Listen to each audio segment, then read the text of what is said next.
My name's Nate and this is Heavy Pedal Garage. Today we're going to do a quick vacuum out and charge on this vintage air system. This is my 1975 Firebird and we're looking forward to get some cool air in there. So if you're charging your vintage air for the first time, or you've changed the compressor on an existing stock AC, whatever, and you need to vacuum and recharge, first thing you want to do is get you a nice set of gauges. I got these off of the Amazon website. Not too bad at all. And you're also going to need a vacuum pump. So this was a cheap one from Harbor Freight and it's going to work just fine. So we've got everything connected on our high side and low side on our manifold.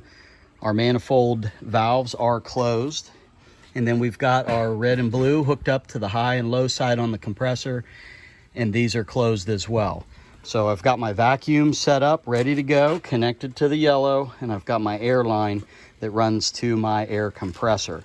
So we're going to connect this up, and then I'm going to open those two valves and open these two valves right here. And as you can see, we are at 0, and we're going to want to draw this down to -30.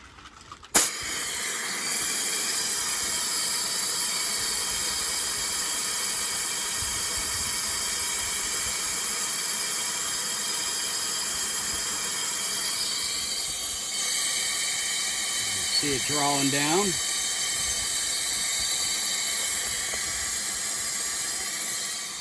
This has been running for about 10 minutes. You can see we got her down pretty good. So we're going to shut this off.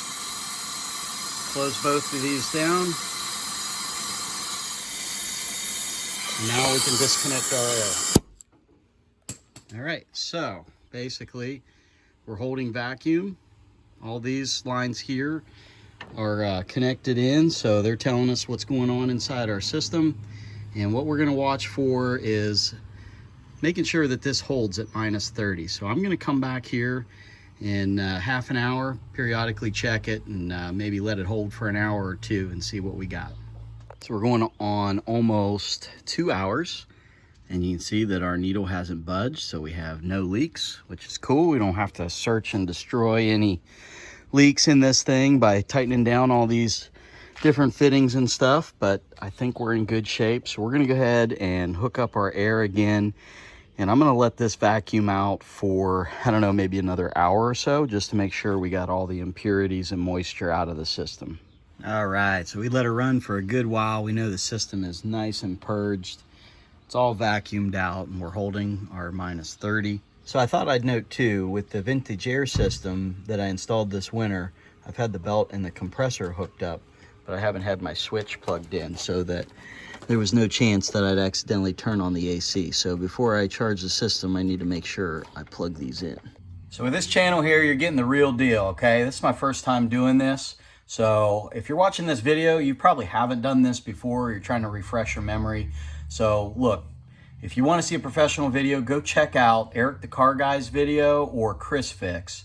They're both professionals and they walk you through all the steps. So what I'm going to give you is some tips and tricks based on the first time user's experience. So stick around to the end and I'll kind of give you my after all feedback.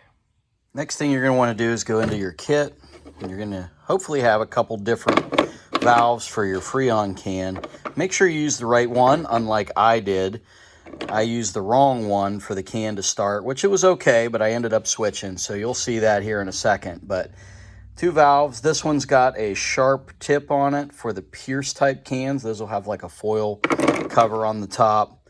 And then this one's just a press down. It's kind of a rounded stem there. And that would be for this can that's got the regular type valve on it. So the other thing I recommend in hindsight is check your valve and how it actually operates. So with this one here, it's that press down fit button that just needs to go down a little bit to start the gas flowing in there. Now I know on this one, I just screw this down and a slight turn will start pushing the gas into the system. But on this one, I think you got to crank it down. Don't quote me on this. But you have to pierce the system first, pierce the can first, and then be able to back the valve out to be able to get the gas to flow. So check your can, maybe even try it out before you hook it up, just so you're sure how this works. Kind of had some problems with that, ended up making it happen, but if I had done this in advance, I would have known for sure what twisting that top stem there was going to do with the gas flow. Checking out the vintage air system, it calls for 28 ounces total, so each of these cans is 12, so we're going to have to do a little math on that one. That's why I've got my scale here. So essentially we're going to hook this up to our yellow.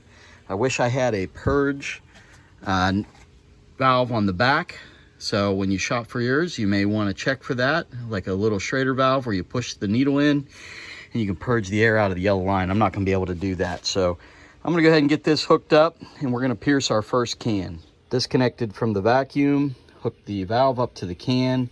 Okay, so now that we've got this pierced and then opened back up so that it'll flow through, I went ahead and opened this valve slowly just to let a little bit of that in there, whatever it would take. So we're, you know, still setting a little close to zero there, but I'm gonna go ahead and start up the car now that I've got everything hooked up and ready to go with these valves closed.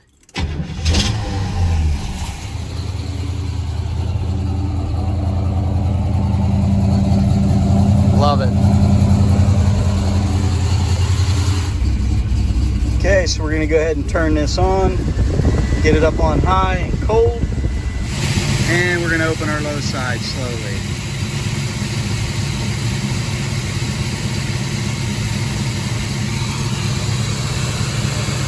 And now we've got refrigerant going into the system. Our pressures are doing what they're supposed to be doing. The compressor has kicked on, so we should be in good shape. We'll just switch out cans here once this one's empty. I'll also note during this process, the high side stays closed. And now that I'm ready to change out the can, I'm going to shut this valve here. And there's no more in there, so we'll go ahead and switch that out. Now we'll open the low side again. And we can turn this in slowly to open it up. We should see our freon coming through. And there we go. So we'll slowly drain this can. So I moved my gauges down because I need to use this scale. I've gotten 24 ounces in already, so I only need 4 more ounces. So we're going to use this scale and follow the same procedure until we have that amount.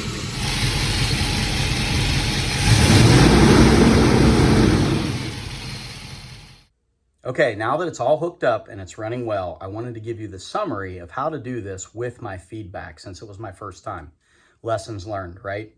So, step 1, you want to pull a vacuum on the system and make sure it holds a vacuum so that you don't have any leaks. The other benefit to this is that you're going to vacuum out all the impurities that are inside of that system so that you don't have any issues in the future. So you hook everything up, your gauges, to the car, valves closed on the manifold of the gauges, get your vacuum pump hooked up. All 4 of these are going to be open to allow that vacuum to suck out the whole system. Pull your vacuum down to 30 and then shut it down. Leave the valves open on the car, but that will tell you what your pressure is and that it's holding a vacuum. So you let that set for a while, and if it's successful, you can vacuum it out the rest of the way, let it hold a vacuum for a while to pull everything out. What I would do differently is I would probably get an actual vacuum pump. The Harbor Freight deal worked great for probably a one-time use, but it was pretty hard on my compressor. I have a 60-gallon Ingersoll and Rand, and it ran pretty much the whole time I was pulling vacuum on it. So it was pretty hot by the time I was done. Step 2 is going to be to get the freon into your system. So everything went really smooth with this, other than I didn't use the correct valve to start. Figure out your valve that you need and how it operates before you start into this. That will help make things go a lot smoother. So for this step and the rest of the process, this hot side here, the high side, stays closed up here. This one stays open so that you can continually read your high-end gas pressure. Now when you're letting the freon in, this will stay open through the rest of the process. And this is the one that you will open and close as you want to let your gas in from the yellow line. So shut this down, swap out your can, open this up. So one other thing I would do differently here is I would purge the line.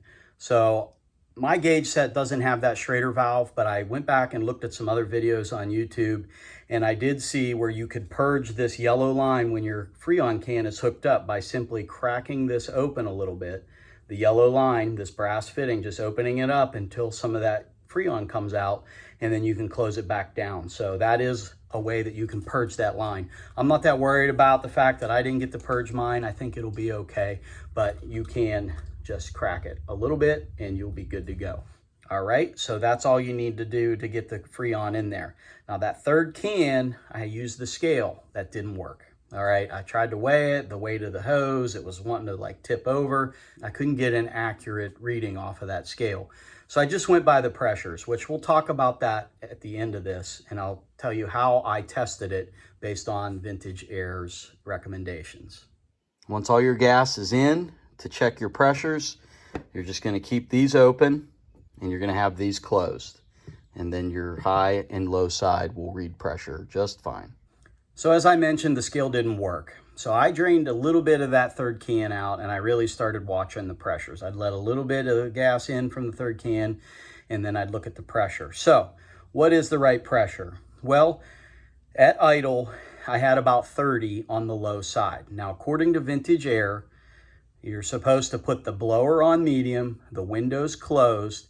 You're supposed to have a fan blowing through your radiator, through the condenser, and check your readings at 1200 to 1500 RPMs. So when I did that, I got the correct readings, although I didn't use a fan.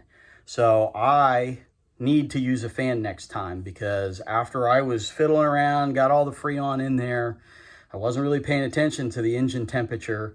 And when I looked up, I was pushing 220 because it had just sat there and idled for quite a while I was putting the freon in there. So next time I'm definitely going to put a fan in front of the car. Now the right pressures, low side 7 to 12 PSI. When I bumped up the throttle to the 1200 to 1500 range, I did have the correct pressures in there, 7 to 12 PSIs. The high side says it should be 160 to 250.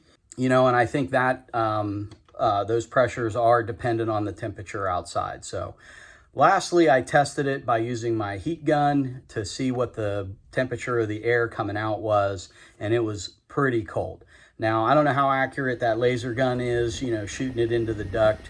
You know, maybe I could get a thermometer in there to check it again, but it blows pretty cold. I've been driving around with it, and it's awfully nice having that AC in there. Well, I hope your project goes well. Guys, you're going to want to catch me next time, because we're going to be tearing this old Silverado down.